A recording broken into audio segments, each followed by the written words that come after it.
Yeah, So you want things to get back on track. And the thing I think that concerns me a bit is this notion that, if you look at the message that comes out of Boye Ekholm, who's Ericsson's CEO, and Pekka Lundmark, who's Nokia's CEO, it's not very uplifting. They were kind of saying at some point operators will have to spend again because they won't have enough capacity on their networks to support all the yeah. traffic that's going up.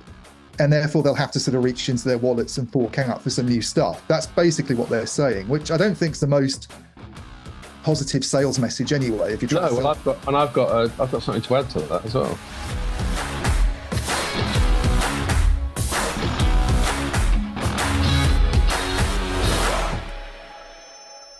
Hello and welcome to another Telecoms.com podcast. For those of you who are watching this rather than listening, you might be able to tell that I'm not in the studio.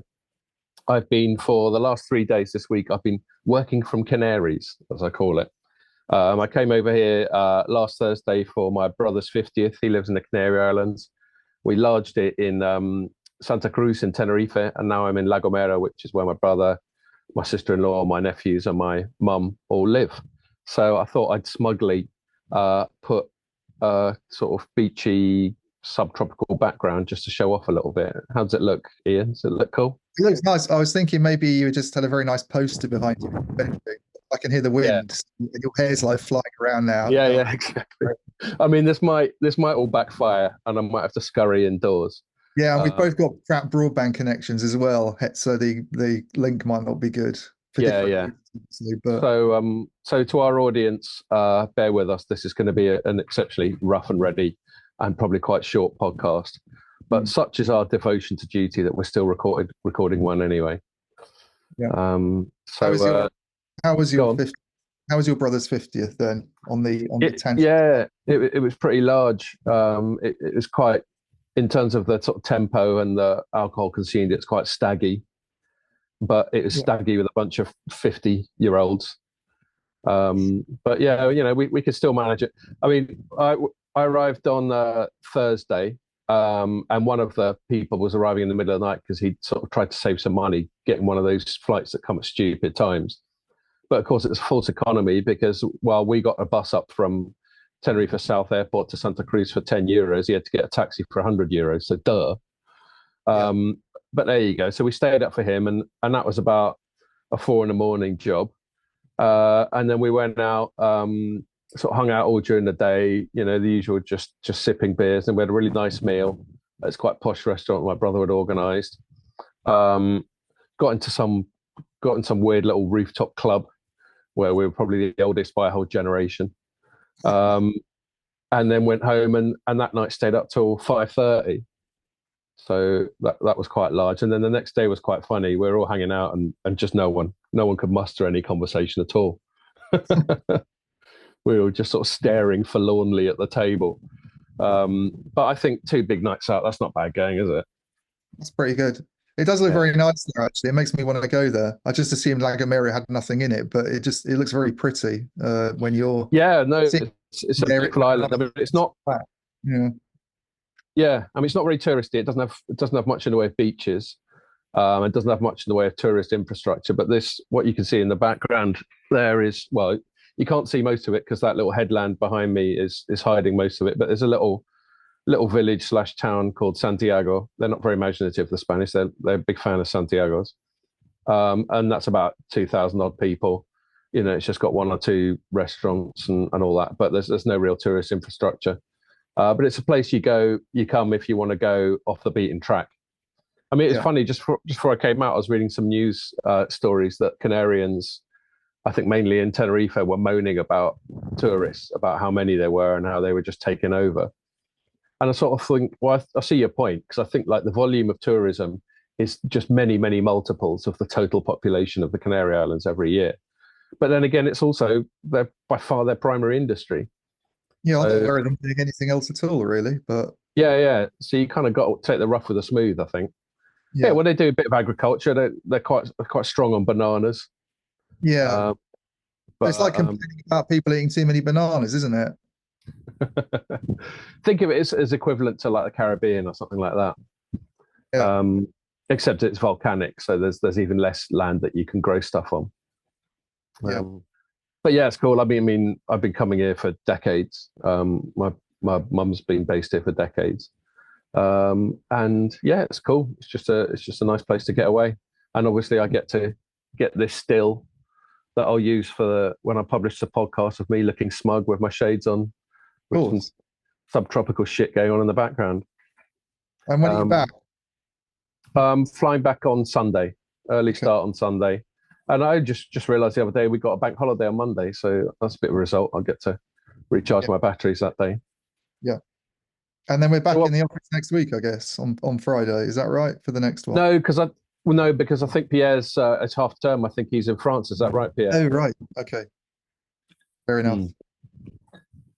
He's probably muted his mic. Yes. So it might be another remote one or whatever.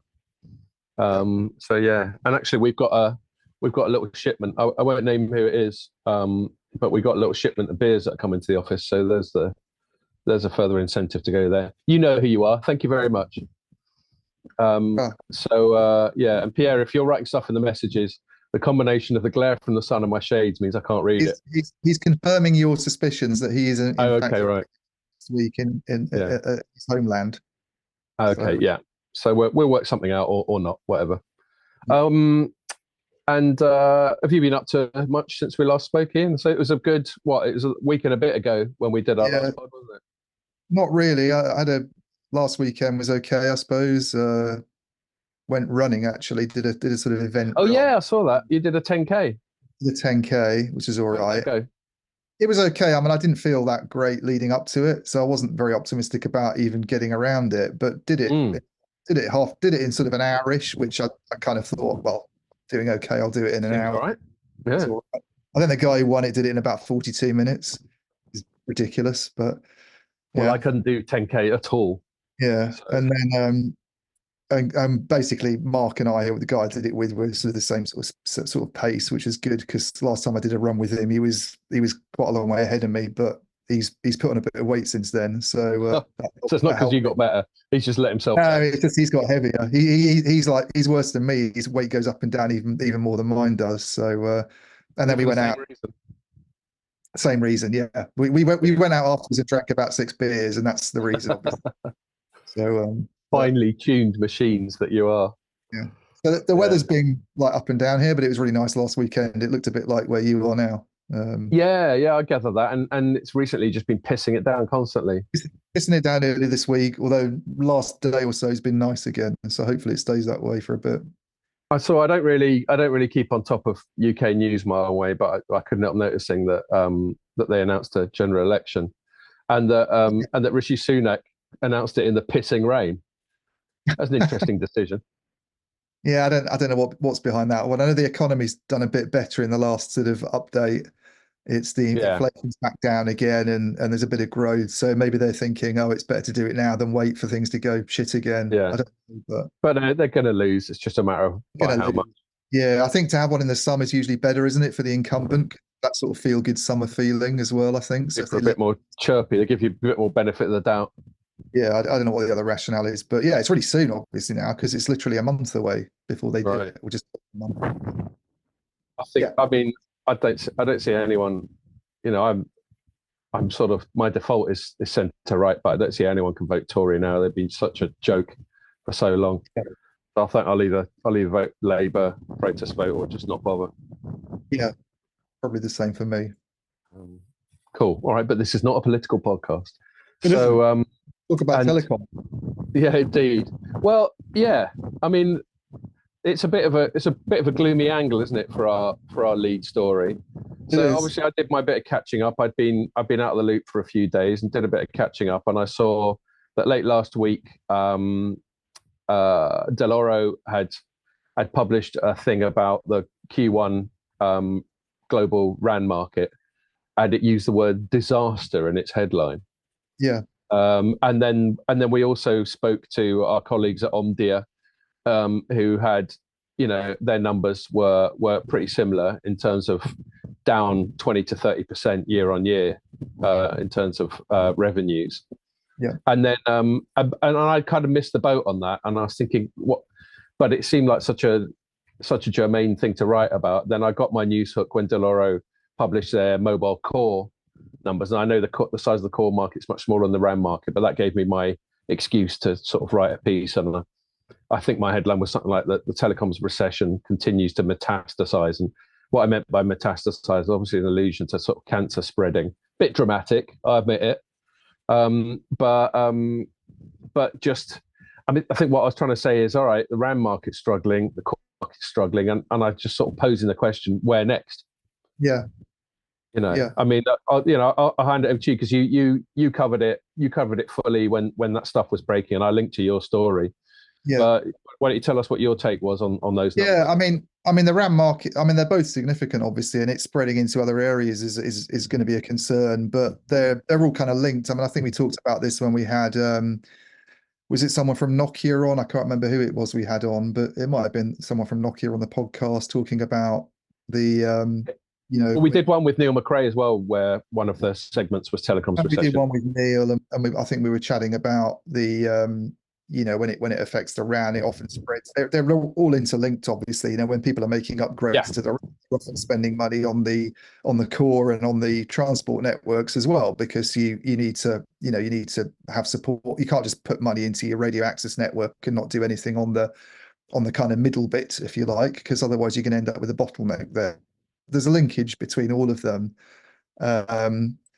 I mean, I get the sense that maybe that transport area, and certainly the guys doing things like data center interconnect infrastructure and this kind of thing, are in a better position at the moment. The likes of Sienna, and the bit of do that. And I think some of that's to do with the AI story, actually. Connecting data centers at the moment, however it's being done. But yeah, I mean, the ultimate point is, the underlying business model of sites like Telecoms.com and Light Reading is that we write stories about a telecoms industry that we hope our operators are going to read, and then our commercial business model is that vendors who want to sell to operators pay to advertise with us, or present, or somehow get in front of those operators.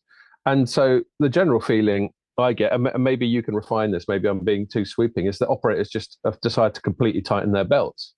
Is it as simple as that?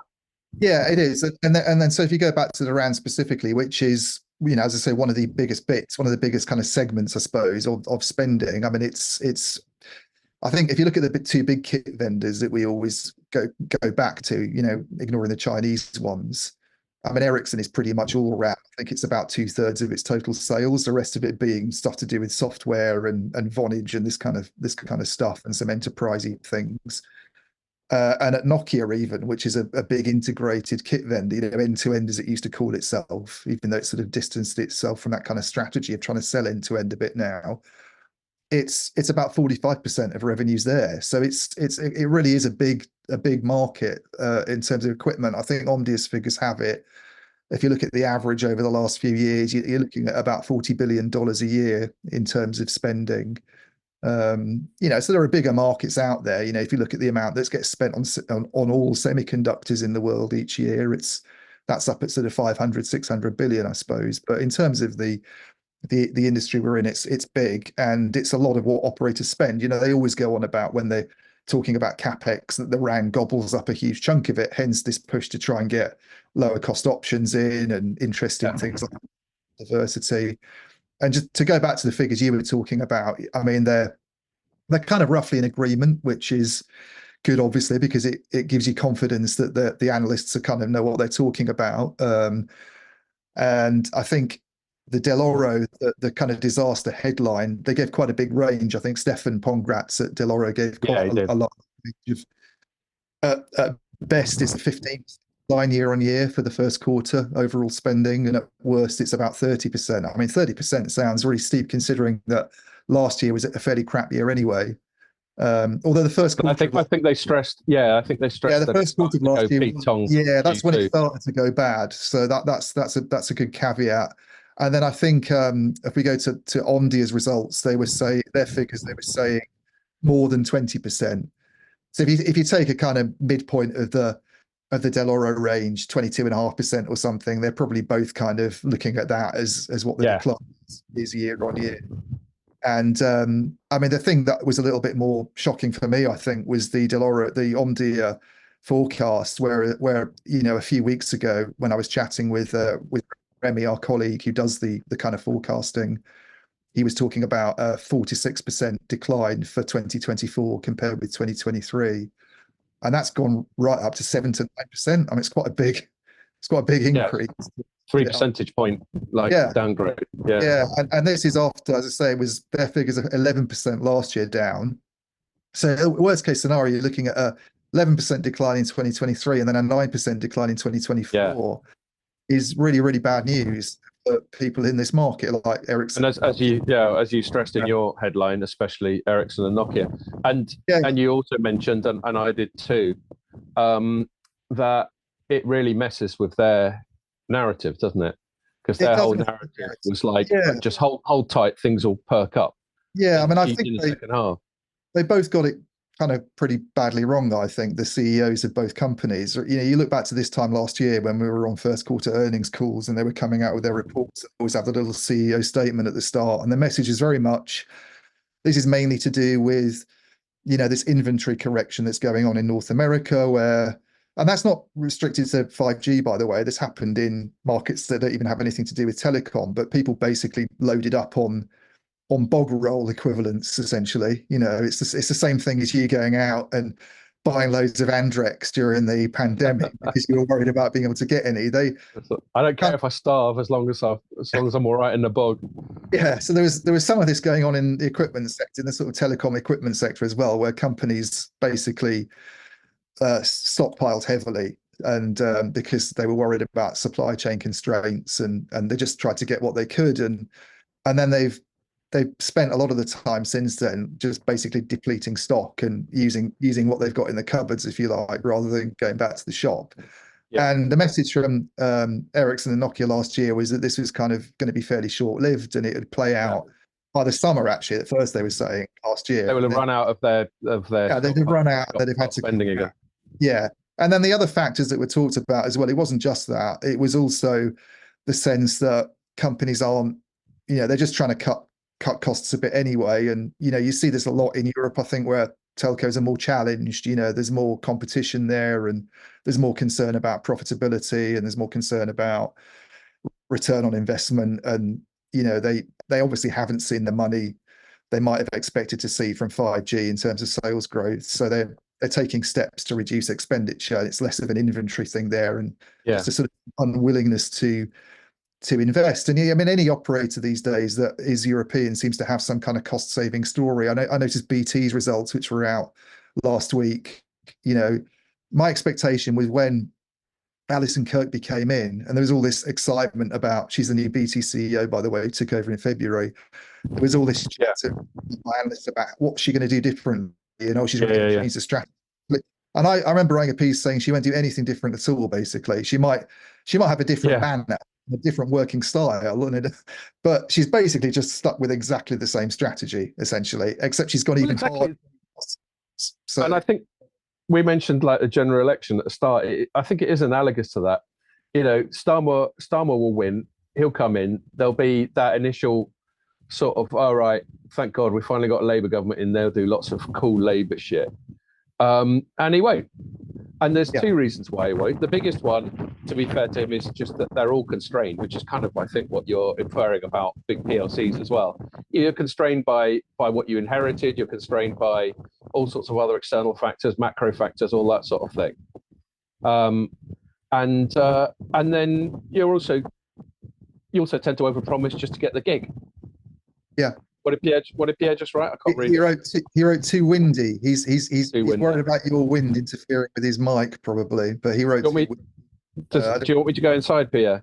He might do. I mean, he does. Please. Okay, I will now. Yeah. Just fill in for a sec, Ian, while I move. Yeah, I will. I was going to say something anyway, but you've given us a lovely view anyway of the sky and the background, so we've been treated to that for a bit.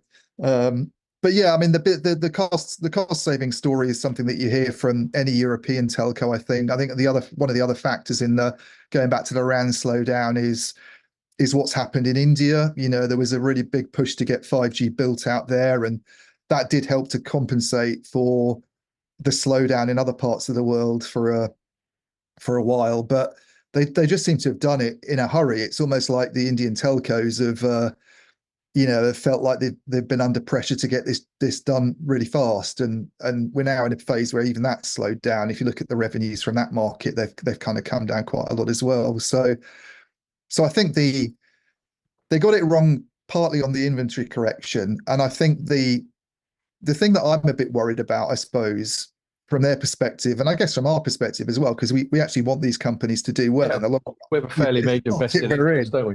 I mean, Yeah. all journalists kind of like writing stories when disaster strikes because they make for good headlines, and news is bad news, generally speaking. I think you don't see the BBC come on and say, "Oh, it's been a wonderful day today, nothing went wrong." It's news is bad news, and we are sort of to some extent doom mongers. But I don't really want you don't want this to persist because they're not in a good shape, Ericsson and Nokia, really, at the moment. They're both low staff. There's a lot of concern about um, about the health of those two very, very important vendors. And Yeah. so you want things to get back on track. And the thing I think that concerns me a bit is this notion that, if you look at the message that comes out of Börje Ekholm, who's Ericsson's CEO, and Pekka Lundmark, who's Nokia's CEO, it's not very uplifting. They were kind of saying at some point operators will have to spend again because they won't have enough capacity on their networks to support all the traffic that's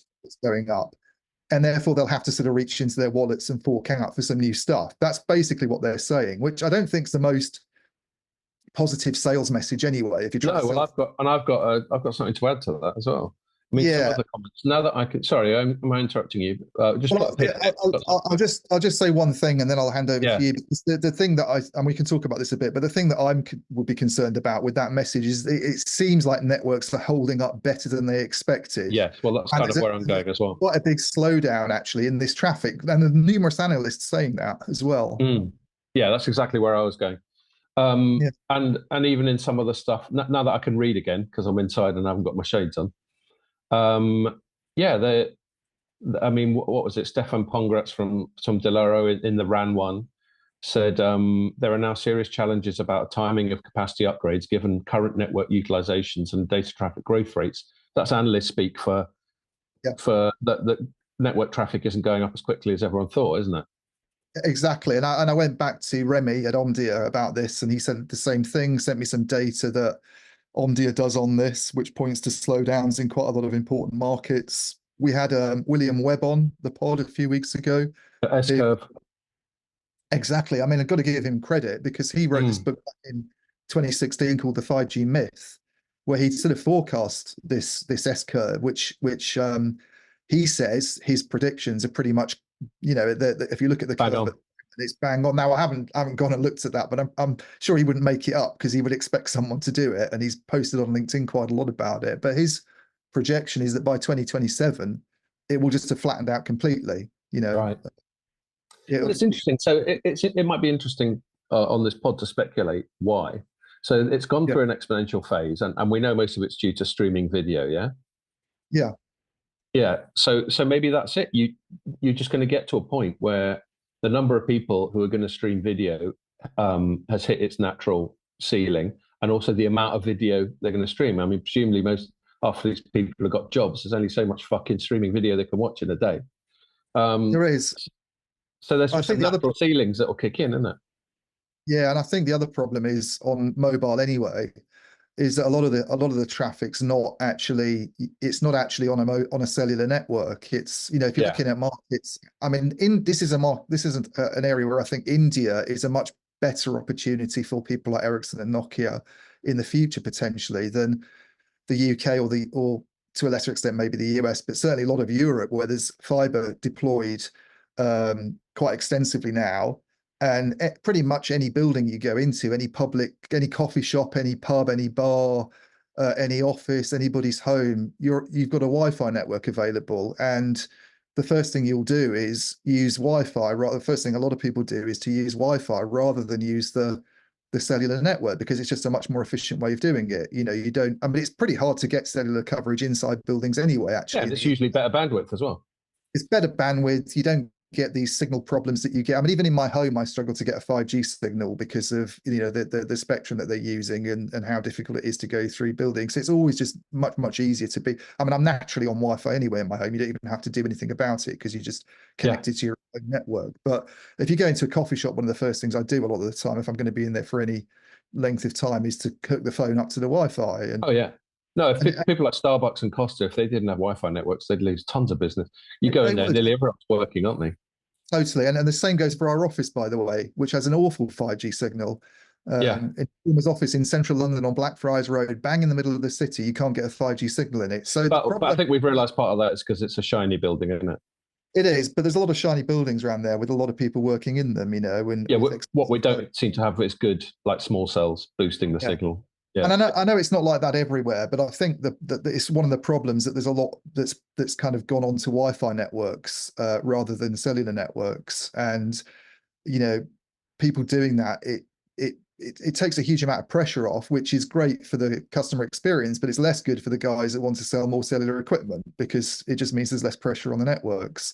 And the fiber itself, the is a very different story. You know, it's and again, this is sort of going back to William Webb and this idea that once you've got fiber in the ground and you've got a pretty capable box at either end of the connection, it's it's not really a costly job to upgrade to get higher capacity in the future. You know, that fiber infrastructure will be there probably for 100 years or something, you know, much as the copper has Mm. been beforehand. And that's where the capital expenditure is. It's on the, you know, it's a lot of it's on that initial investment of digging up streets and laying these cables up and down the country. The putting the boxes in at either end is, you know, it's I mean, increasingly these days it's software upgradable. You know, Yeah.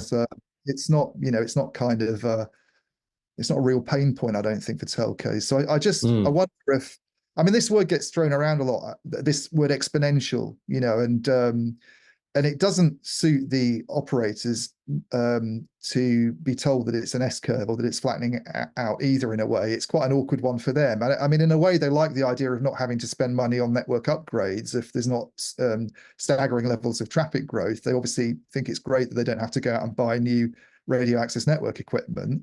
But on the other hand, they're kind of, especially in Europe, there's this sob story going on at the moment about, oh, you know, we're in a very competitive market Yeah. and the over the top players are the guys who make all the money and they use our networks for free and you know they should be contributing to the cost of network upgrades and hence you get this sort of CEO line. And I noticed Orange's CEO said this at Mobile World Congress this year in the session they did on stage where she used the word exponential to describe traffic growth on Yeah. Yeah. networks.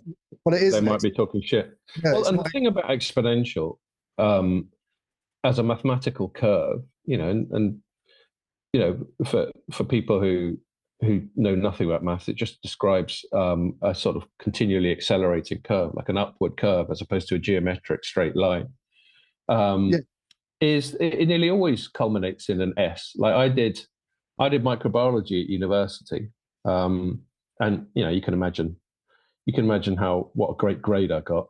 But one thing I did learn is that, like bacteria, you know, you have these petri dishes and you grow bacteria on this agar jelly in these petri dishes. Well, their population curve is always an S curve. So you seed it, they grow slowly, then they go exponential, and then they start running out of nutrients and tail off. In fact, it's more than S curve. It goes to an S, and then it actually goes down even more ominously because then, like the toxins from their waste, starts killing them off quicker than they can reproduce.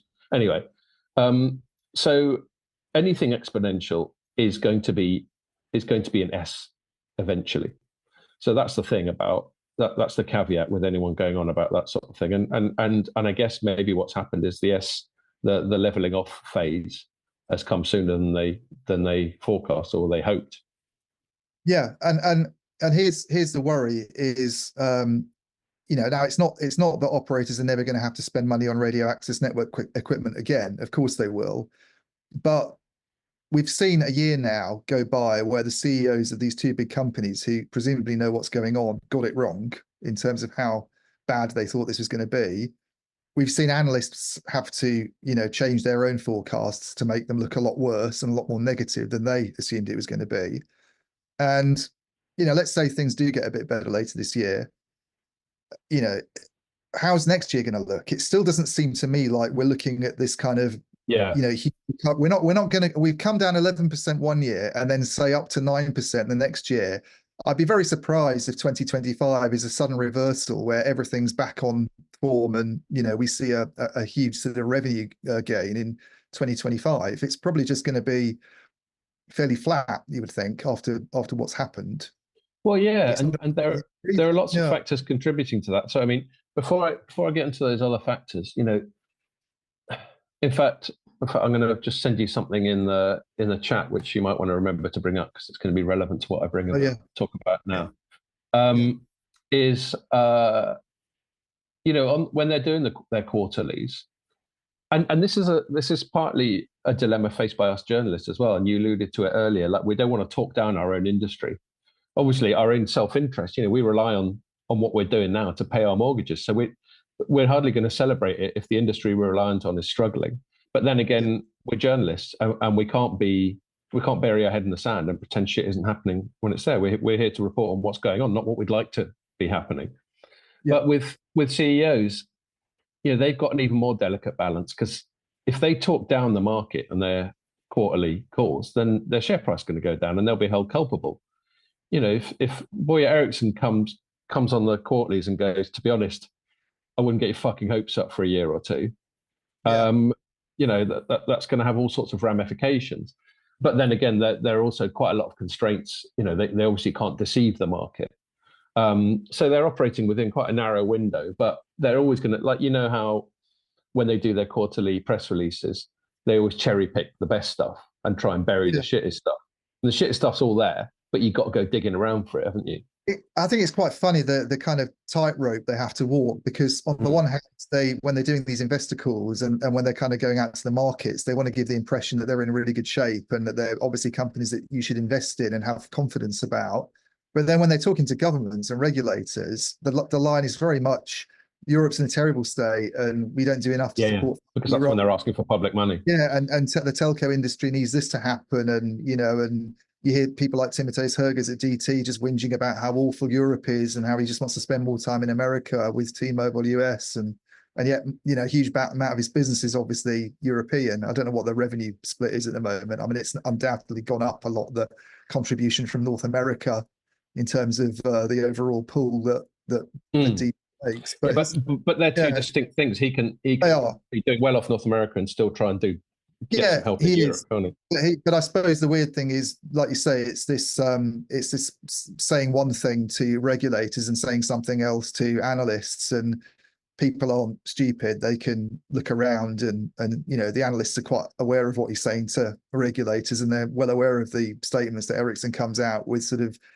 going on about the state of in fairness to Boyer Ekholm, a lot of the stuff they've said about Vonage on earnings calls has been in the context of the industry's not in very good shape, and unless we get operators spending again or making money again, rather, somehow, and we get revenue growth in telcos, then they're not going to spend on our kit, basically. If they don't make money, then they spend money, and therefore we need to do something about it. And this is this whole push to try and generate new streams of revenue from enterprise and from developers, people who are sort of willing to pay for these APIs and those features to develop, trendier, more sophisticated applications that make better use of the 5G network. Now, whatever you think of that, and I'm not massively optimistic about it myself, I think you've got to give them kind of credit in a way for trying to do something about it and sort of owning up to the problem.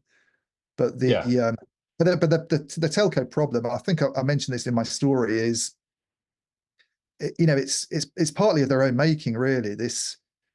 I mean, nobody's going to pay for data usage in the way that you pay for a taxi with a meter or for electricity. But they've not been very smart about it at all. There's just really been a race to the bottom on pricing, where every successive generation has come with bigger allowances, and it's got to the stage now where you can pretty much use your phone for as much as you want and gobble up tens of gigabytes a month if you wanted, and still pay the same flat fee. And that's not a very good way to. And that's why you get like harebrained ideas like EE's selling fridges thing. I know, as famously headlined in that FT thing. But I mean, you can see where they're coming from because it's all about diversification away from metered data, which obviously, as you've just described, is a sort of, that horse has bolted, hasn't it?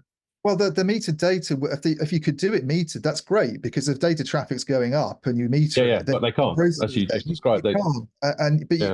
you could have done something where it's on tiers or something, or it's a little bit smarter than it is. And I think that's what they're trying to do with this is basically what they're trying to do with APIs and this kind of network APIs exposure. More ways of slicing and dicing. More ways of slicing it.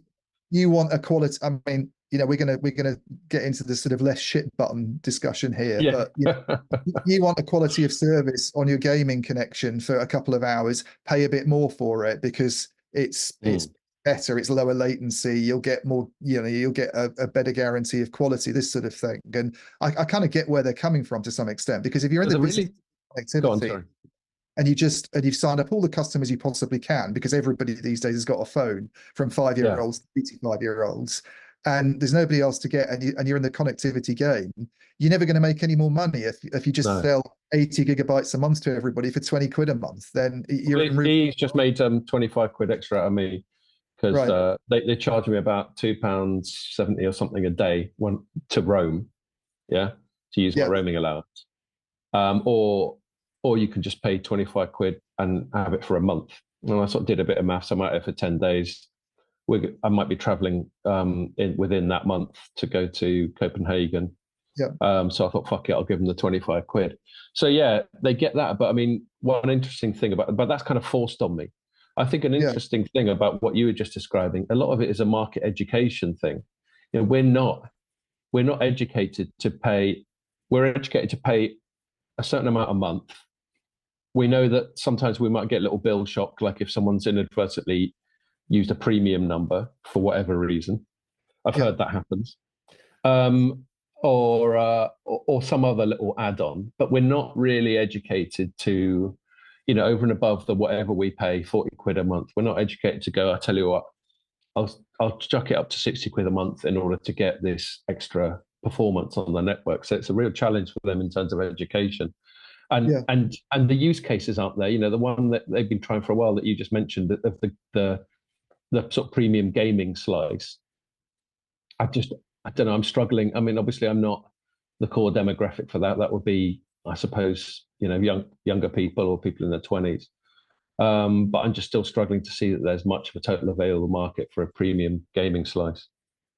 Well, I suppose it's who pays for it, isn't it? Because the customer might not, but this is the idea that a developer that's a good point. Gaming company might be prepared to somehow stump up that fee while you're on their game, you get this superior quality service if you hit a certain button that they'd sort of take I mean, I think this has happened to some extent in the connected car business, hasn't it? That the car company sort of pays for the 4G hotspot thing that you get in the car when you're traveling around, and it kind of seems a little bit like that. But I totally agree with you on the education thing. I mean, I think the problem for telcos is that they are kind of generally undervalued, I think, in terms of what they do, and don't really, you talk to people who aren't in the industry, your friends and your family, and I do the same, and I don't hear people they're not even really very aware of what it is that operators do. There's this weird, and even in the mainstream press as well, whenever you get coverage about Huawei or something and restrictions on Huawei, it was always about, people are always more interested in the phone side of it. And actually the rationale for doing it wasn't to do with the phones, it was to do with the networks. And you talk to people like, what are the networks then? What is that? There just seems to be this thing that you have a phone and it just works somehow. And exactly. People don't think about the underlying infrastructure, that there's these masts with base stations. No, and it's too much of an ask to think they will. It is. It'd be funny if they had an ad with some, with Kevin Bacon standing next to a base station going, do you think this fucking stuff grows on trees? Well, maybe they should do something like that. I think that'd be funny. I think it'd be quite a funny ad. It'd be better, than some of these ones where he's on top of the Mount Snowdon shaving someone. I think it would, I don't know, it'd amuse me. But because what they do is really, this is where I got sympathy for them, you know, and they get compared sometimes to utilities, and there's this sense they don't want to be compared to utilities because utilities aren't really perceived to be companies that are in great shape usually. You know, they're essential, yeah, or very attractive brands. they're not attractive brands. They're not they're not kind of growth companies, and they're often have cost problems like Thames Water, for instance, or something. I mean, nothing's more essential than Thames Water, right? I'd rather live without broadband than Thames Water quite happily. But Thames Water's in a dreadful state. It really is. It's in the news recently. Its debt problems and how it can't afford to spend anything on infrastructure Yeah, upgrade. and the power companies have been having a nightmare for ages. Yeah. And they probably haven't changed the pipes that they've got in the ground for decades or something. It's not like they're you know, exploring cutting edge technologies that can convey your water to your house in a sort of super duper way that wasn't, you know, that's all of a sudden necessary. I mean, the telcos are quite different from that, I think, in terms of what they're doing, being at the cutting edge, and the technology that they do is essential to actually being supporting the internet, which is one of the technological marvels of our day, isn't it? The internet. And the economy's almost entirely dependent on it. And they're the company that does the plumbing for that. They're the company Yeah. that provides the pipes for that. They either operate it or they design a lot of the equipment for it. And you know, I'm kind of amazed by what these guys do, really. I mean, it's way above my head, the physics of it. And yet people just really don't have any kind of appreciation for it, I think. And it's it's kind of sad. No, I think that's a good point. And so, I mean, yeah, so that's the other point. And we're like 4 years into the 5G cycle, and 5G investments dried up. And there's unlikely to be a big spike in investment from 6G.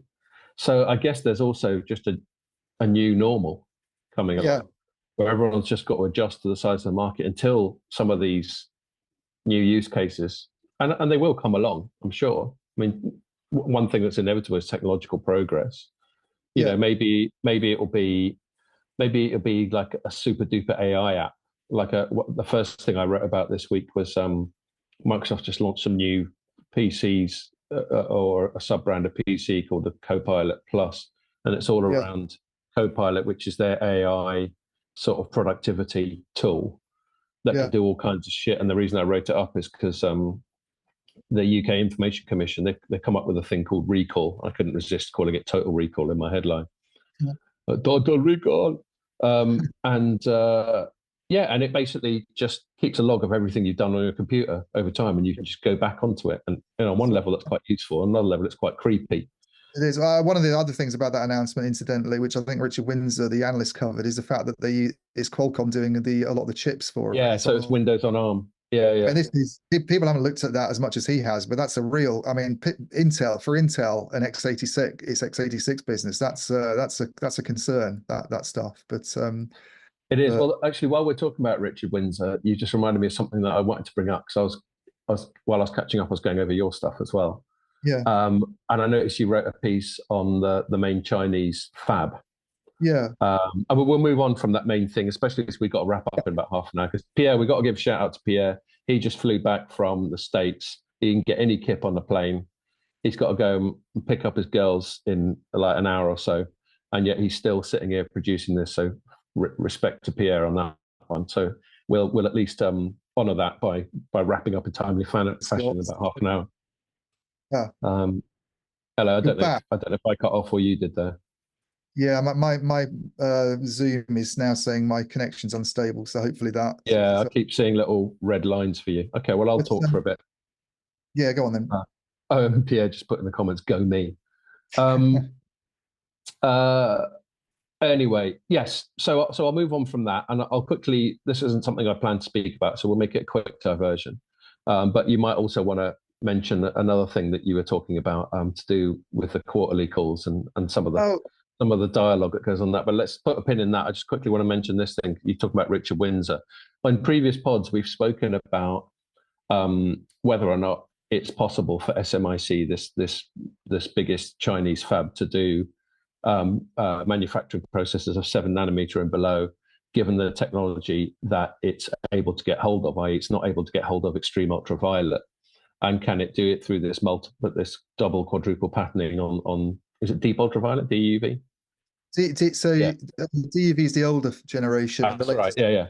Yeah. And I've noticed and I've lent heavily on stuff I've read from Richard Windsor, and there've been times on pods where you haven't necessarily disagreed, but you've had other sources that indicated to you that you think that it's a bit more viable than it is. But I got the impression, and correct me if I'm wrong, from the latest piece of yours I wrote, that you're coming round to the possibility that DUV for 7 nanometer and below isn't a very viable thing.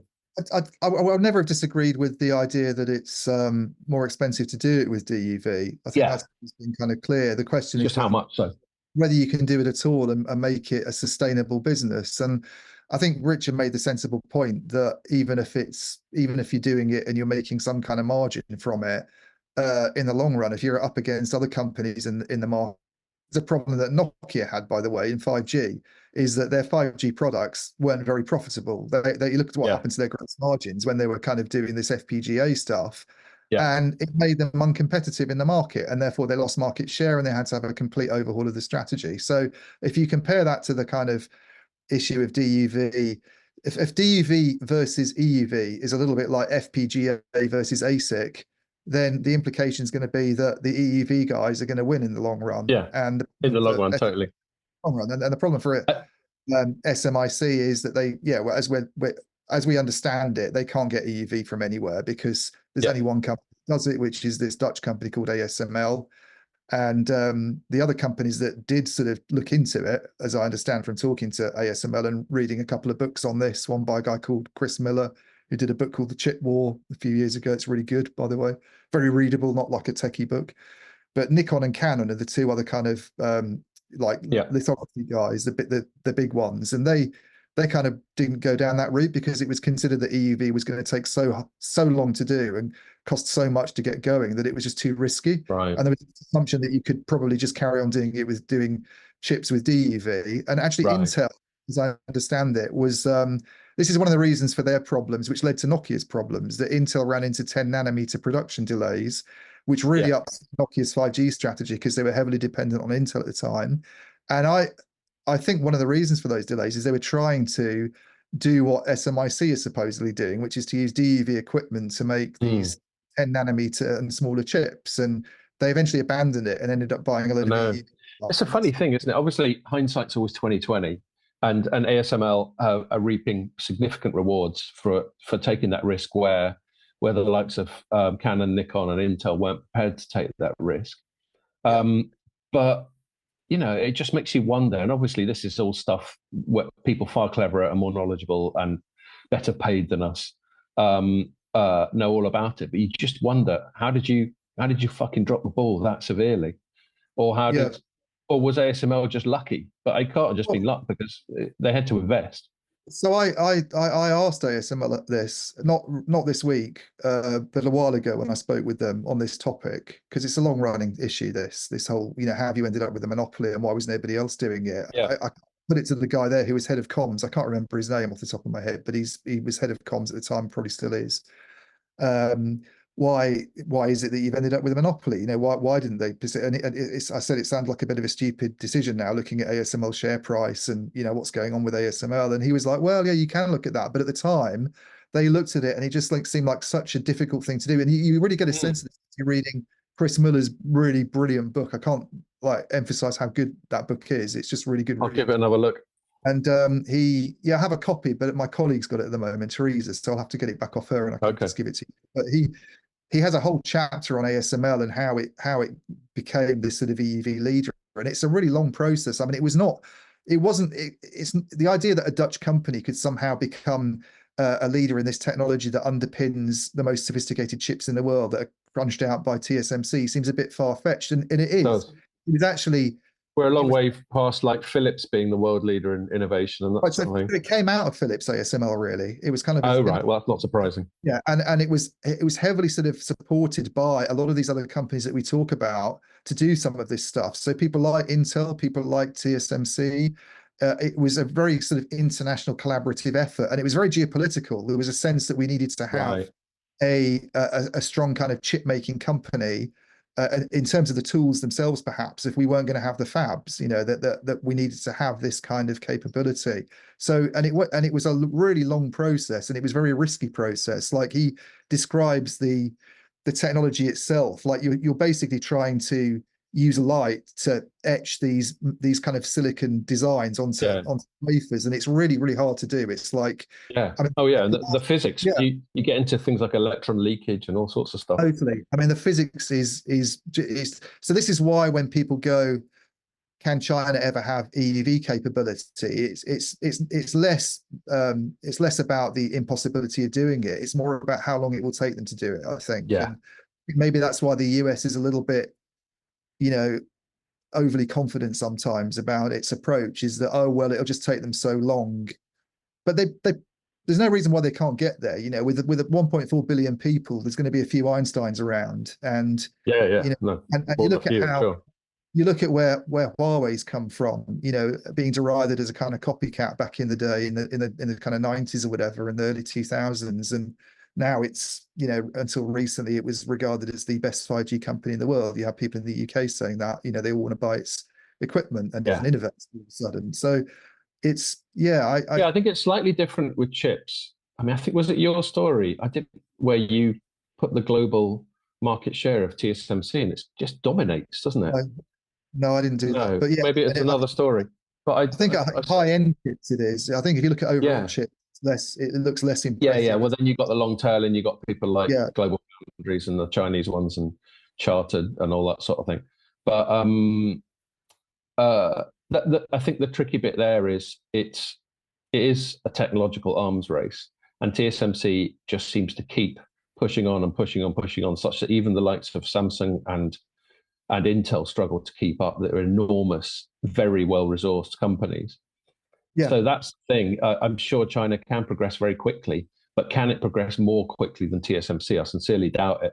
So it'll always be a couple of generations behind. Whether that matters geopolitically is another matter. Or actually, a quick tangent, I couldn't help seeing in the news that China's been a bit leery around Taiwan and flying fighter jets around and coming out Right. with there's this weird phraseology that I don't know if some of it gets lost in translation, but they sort of refer to their political antagonists in a very sort of condescending, sort of patronizing way, and they say we're flying all these jets around to punish troublemakers in Taiwan. They call them things like troublemakers, and again, I don't know how well that's translated, People but who want to choose basically, their own government, I think, is the other word for it, isn't it? The other well, expression. exactly, and then the government that got voted in is the one that's least that feels least warm towards China. So every now and then they're going to politically go, "Oi, China, Yeah. you know, I suck know. on you."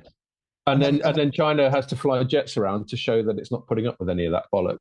But it's just weird. You know, there's obviously always going to be tension around that. And the reason it's germane to what we are just talking about is, you know, the longer China fails to catch up with TSMC, the more attractive Taiwan's going to seem. I know the main reason Taiwan's attractive is because China's never conceded that it's a separate state anyway. Yeah. But I mean, I reckon if it was just some desert with a couple of palm trees on it, they wouldn't be so bothered. Yeah, I mean, maybe this is one positive thing that comes out of China being self-sufficient and actually having EV capability itself, that all of a sudden And it's then leave them alone. less interested, but that also the US would have less reason to. I mean, this is maybe a horrible thing to say for people in Taiwan, but the US would certainly have less interest in wanting to Yeah. wait, wouldn't it? I guess if the Chinese could do it anyway, and they saw less, you know, reason to actually That's have true. what you got, then it could sort of So you could diffuse. bet the Taiwanese don't want the Chinese to catch up with. Yeah, never We thought should about move it. on. Yeah. Yeah, we should move on a little bit, but I don't want to forget something you mentioned while I was Oh, off when you were pet listening to peeve. quarterly calls. Yeah, you got a little pet Yeah, peeve. I just, I mean, I really noticed this on the BT call that was on last week, because it was one of those rare calls where they'd obviously not just got analysts on the phone, and maybe it's because it was Alison Kirkby's first earnings call where she sort of led it, that they were obviously at the BT headquarters, or somewhere in London, if not the BT headquarters, and all sitting around, and you had cameras in the room, that so if you were watching it online, you could actually see her doing her little presentation, and the CFO, Hmm. and then they had all these equity analysts. And one thing I really can't stand is when equity analysts come on the phone when they're invited to ask a question, and they go, "Congratulations on a great set of results," or, you know, or well done on the. I just think it makes my skin crawl, to be honest with you. I mean, I Yeah. can't imagine any journalist sitting there and sort of congratulating somebody when they're supposed to Well, be yeah, I analyzing agree. it. And I mean, it obviously completely rankles with the journalist, but then I don't know, maybe we're set up to be a bit more adversarial. But I mean, I do completely agree with you. I tell you one thing that used to really wind me up was back when the iPhone was coming out, when Apple was, and they called it the Jesus phone and stuff. yeah, And when Steve Jobs was doing these press events, and fair play to Steve Jobs, um, he gave good press event. But he'd do these things and he'd go, and now we could do this. And then all the assembled journalists go clap, clap, clap, clap, clap. And, yeah, even allowing, yeah, even allowing for some cultural stuff, like Americans do like a bit of clapping and whooping more than we do. But I just thought, no, you're a journalist. What are you clapping? Why are you there? there's a couple of reasons I think it's bad. One is because I think the reputation of equity analysts can easily be tarnished anyway. I mean, you look at what happened around about the time of the dot-com bubble, and Yes. a lot of equity analysts came out of that very badly and were perceived to be too close to the companies they were covering. And they Totally. obviously had their recommendations about you should invest in this stock, which always looks a little bit, that in itself always looks a little bit kind of maybe not as independent as it should be in terms of what their opinion is. But to have them sitting there kind of being all cozy with the Yeah. CEOs, I just think it's totally inappropriate. I just don't think they should be sending out that impression at all. It And sends out the impression of like CEO jock sniffing. It's like, oh, look at it me does. hanging out with It does. CEOs. Yeah, it really makes my skin crawl. And I know there are some analysts who don't do it. It's not all equity analysts who are doing it, but there are some who seem to feel, and sometimes even when it's not a particularly good set of Yeah, results. they're So just BT unctuous. share price, by the way, when Alison Kirkby did her little, which I thought got a more positive write-up in some parts of the press than it should have done. Because if you look at all the moving parts, BT still got a lot of challenges. It's losing lines. It's got costs ahead of it to roll out its fiber. Its share price is down substantially since 2016, 2017, when it took over EE. Since the Gavin Patterson days, when it was worth more than sort of 500 pence sterling a share, it's now what? 130, 140 something. Right. It's a massive drop. It's about a quarter of what it was worth years So ago. there's And not a lot to congratulate him about. and because it went up 10% on the day that she did her earnings update, everybody's sort of cooing about BT and Alison Kirkby's impact. And the reason it went up is basically it's not really anything operational she's done. It's she increased dividends, and Right. Well, that'll do it. she came out with some rosy forecast about what free cash flow is going to be in the next 5 years, based on we don't have to build as much fiber because we're going to finish the job by then. Fair enough. And we're going to cut 55,000 jobs, which Right. is which is exactly the same figure, by the way, that Philip Jansen. I mean, she's pretty much stuck to his numbers when he Okay. gave that interview last year when he was on his She's way just out. given it a polish and represented it. But he said BT will cut 55,000 jobs between now and 2030. And everybody's like, what the hell? That's like, as a percentage of the workforce. This is including contractors. So that's 130,000 employees going down to 75,000. They've cut 10,000 over the last year. The results that came out last week showed.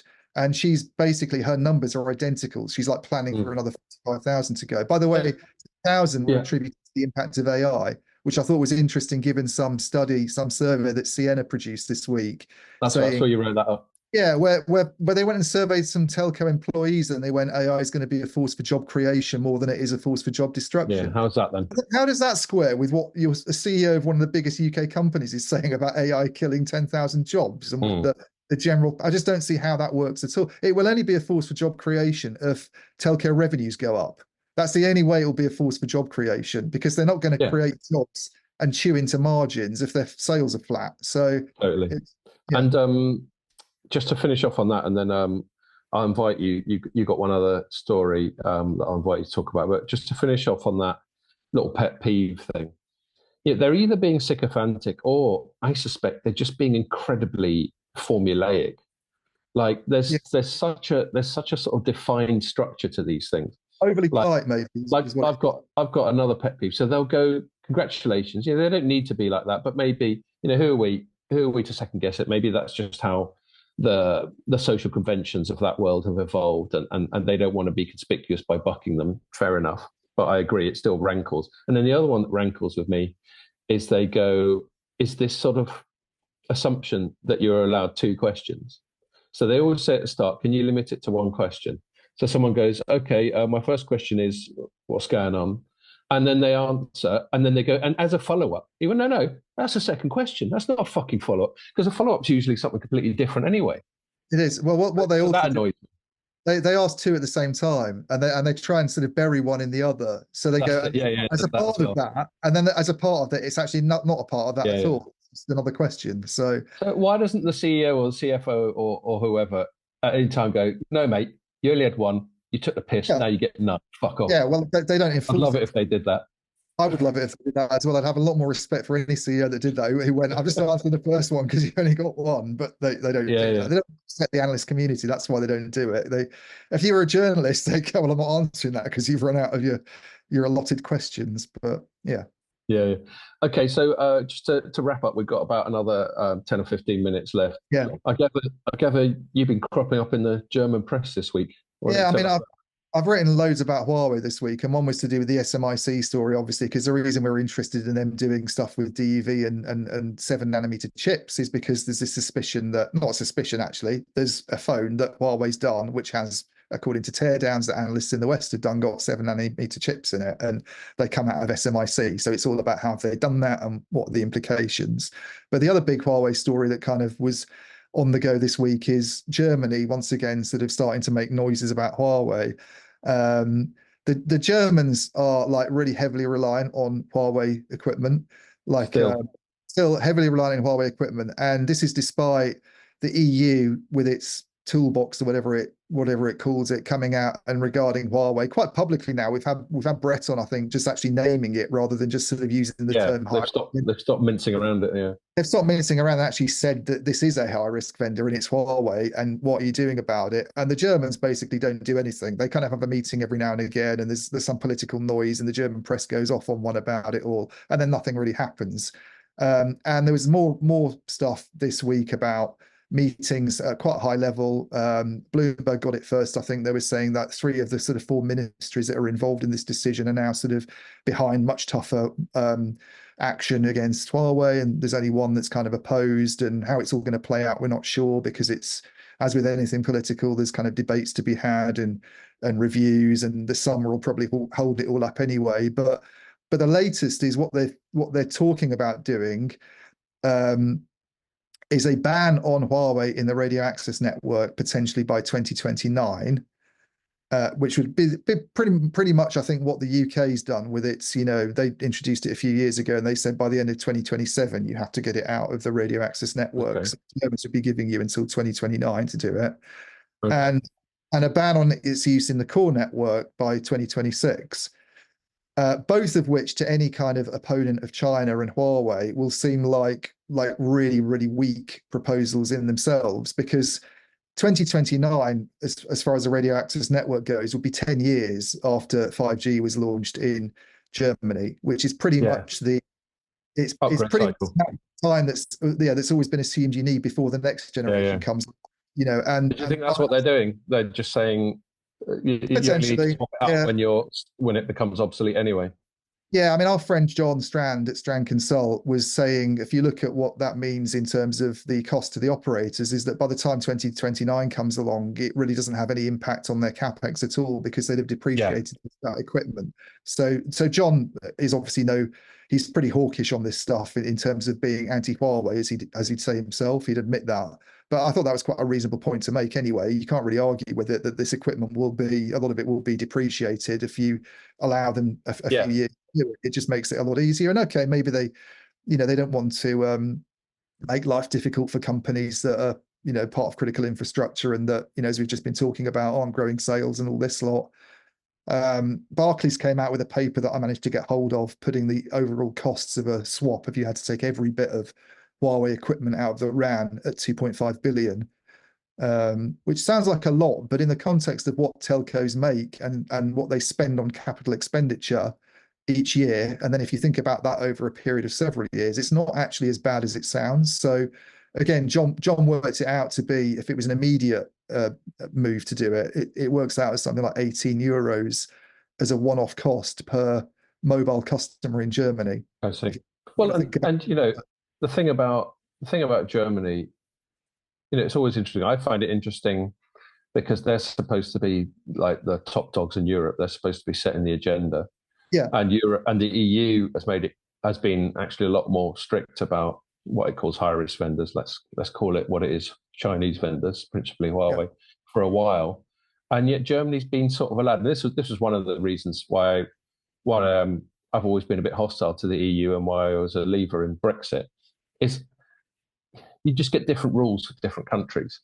And I've always felt that EU favours principally Germany and France, and then its sort of core allies like Benelux countries. yeah. And I just think that the EU exists primarily to serve the interests and needs of that core sort of Western Central European bloc. Maybe. I Um, mean, and I just think, just to quickly finish that, um, I just think you see how little aggro Germany has got off the EU for not sort of going along with this high risk vendor thing. To me, and maybe I'm cherry picking it and to support my own prejudices, but to me that's just further evidence of there being a different rule for Germany than for everyone else. maybe. I mean, I don't know what the EU would do about it. That's the problem, I suppose. Like Germany, as you said. Sanctions and shit. They Yeah, can I mean, get but pretty. as you say, Germany and France are perceived to be the kind of main power brokers in the EU. So you're imposing sanctions on one of the main power brokers in the Oh EU. yeah, I don't know what further they to my point. and sanctions against the main EU country, the biggest economy in the EU, would just sort of hurt the EU, I guess. Well, yeah, but rules are rules. Well, rules. I mean, I suppose they're under some kind of pressure, and it's not like the people who are annoyed by this at the EU level sound very happy about it. They sound quite worked up Yeah, when they talk about it in public, and the Germans probably feel that they need to respond to that and do something. But the problems the Germans have, and this is why they don't want to do anything, unlike the Brits, for instance, or the Romanians, or various other countries that have moved, is that China's like their biggest trading partner, or their yeah, second yeah, after the US. I think if the figures that came out, which I referred to in a story I did, a kind of follow-up story I did today or yesterday, it went up. It's like 25 billion, 24 billion euros worth of exports to China in the first quarter alone. It's only topped by the US. I mean, they just sell loads of yeah, cars and machine tools and other yeah, things. And you look at what happened in Sweden when they went no Huawei in 5G, no Huawei or ZTE in 5G. That the yeah, Swedes yeah. said They got punished. well, They're troublemakers. Ericsson's market share suddenly went down a lot in China. I mean, it was Yeah, about no. 10 or 11% at one time. It's probably Oh, now about 2%. So, well, I mean, this is the thing. I mean, and China's famously vindictive and capricious in that way. Do you remember during the pandemic when Australia went, hold on a sec, are we not going to find out whether it did come from this fucking lab in Wuhan? And China yeah, went, right, we're not buying any more of your wine then, you uppity Aussies. So yes, they're very transactional and they're very, if you piss us off, we will react immediately and vindictively. So yes, you can completely get why the Germans are like that. And to a certain extent, we've said loads of times, we've criticised how hawkish and how vindictive the Americans could be towards the Chinese. yeah. And ideally we should have a world where Germany can coexist and trade freely with both America and China, and it not be an issue. Yeah. But that doesn't seem to be the way things are headed, is it?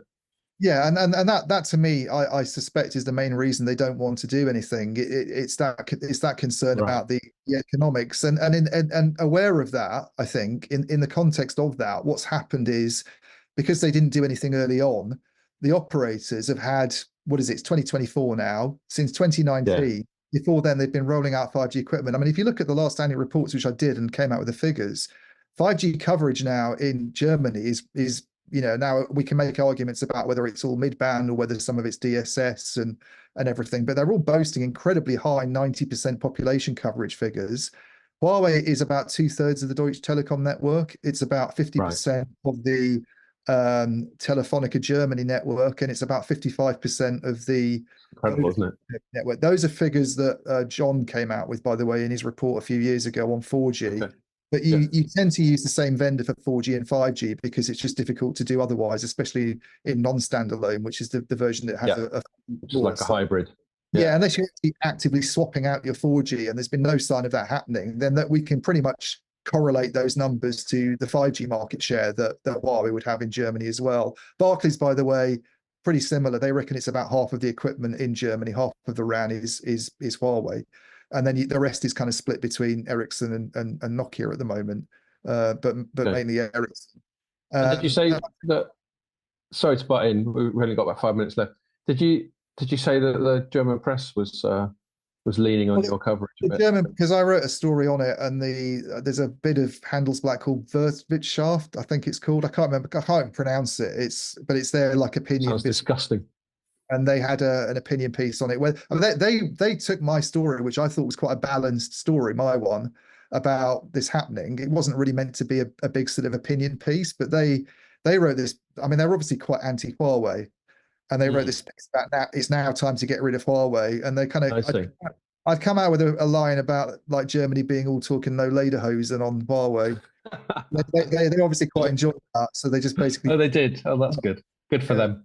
Who says the Germans haven't got a sense of humour? Well, that's what I thought. Sometimes you use these national stereotypes. You think you might upset someone, but they obviously quite enjoyed it. They put that in. That's a good joke. Yeah. Cool. Oh, all right. Well, do you have any? Is there anything else? I butted in just in the name of time. The only one other thing I'd say, if we're talking about the kind of the proposals that are going through and how they might seem a little bit wimpy, the core network ban, by the way, the one get it out of your core network by 2026, the operators have already done that. That's completely pointless. So that's just a cosmetic thing. There's no Huawei in the 5G core networks in Germany anyway. So any legislation on that would be, it's already a fait accompli in Germany. It'd just be after the fact. So their big thing is that you've got to get rid of the RAN in 5 years' time, which is way later than everyone else. And then there's another proposal that came out last year, which apparently is still up for consideration as well, that you don't get rid of the RAN, you get rid of the management software in the RAN. So you allow Huawei to kind of carry on providing all the kind of base stations, but the management layer, what tends to be called this element management system, would have to be done by somebody else. But we don't want to talk about that now because that's a whole other topic. But one thing I'll say very superficially on that, because I've had these chats, we've probably had them on the pod, I've had them with people like John. Yeah. I think this first came up when the UK was looking to have this sort of hybrid, we could still keep them in the RAN, but we won't let them in the core, so they can't do a Skynet on us. And then the more hawkish people are like, no, there's no bit of the network you can let them into without it being a security risk. So I guess that's the thing. And as you say, we can't get into it now, and it's quite in the weeds. But that's always the big question. And I don't know. I don't think I've ever found out conclusively, and it's way above my pay grade on a technical level to understand it. But the hawkish people are like, you let them in anywhere, and they'll find some way of fucking ferreting into the rest of the network or something like that. The other thing about it is that from the people I talked to, and there's a piece up on the site today or yesterday on this, because I went out and got feedback from 4 different sources who are people that you might know yourself. You could possibly guess some of them are, but they're not out loud. Yeah, exactly. Don't guess out loud. But the feedback's very much that it's just not really doable. Right. Okay. To have an element management system from one vendor with a RAN from another. This is actually one of the things Open RAN is trying to address, that you can have a service management and orchestration layer from a different vendor that does the. Right. So wouldn't it be the final irony then, perhaps as a last thought, if Open RAN actually created the environment for more Huawei? Well, so I suppose now that you've kicked it off and you've opened a can of worms here, but from what I've been told, Deutsche Telekom, one of its original Open RAN projects was to come up with its own sort of management software potentially and look at using that with other vendors, and it was very much a sort of Open RAN project. But they've kind of rescoped it now to potentially have it as this fix to the Huawei problem. So I've been told by sources. Deutsche Telekom declined to comment when I went to them about it. Okay. All right, well, cool. Look, we'll wrap up there. As you probably heard from us sort of discussing at the start, next week's a bit up in the air because it's half term and Pierre's going to be traveling and all that. So I'm not going to promise we're going to do one next week. We'll certainly do one in a fortnight if we don't. But we'll wrap it up there. And I'm pleased that I'm at least going to be able to extract a still of me with a nice palm trees and sea and cool shit in the background. And our broadband held up. And your broadband, yeah, it had 1 or 2 little wobbles, but it held up, and so did mine. I mean, funnily enough, I'm staying in apartments that are actually owned by my family. My family owns a small apartment block of about 10 apartments, and this is fixed wireless access. So I'm on I think it's just 4G FWA coming into the broadband here, but that's held up all right. So there we are. A win for FWA. Yeah, that'll be quite a way. Yeah, they don't give a shit in the Canaries. They'll go with anyone. Okay, well, look, I guess we'll wrap it up there then. And I'll just say, well, hope to see you in person. Maybe we'll meet up sometime next week anyway. We've got some beers in the office to pick up. Yeah. But to our audience, thanks for joining us for this one, and we'll see you in a week or two.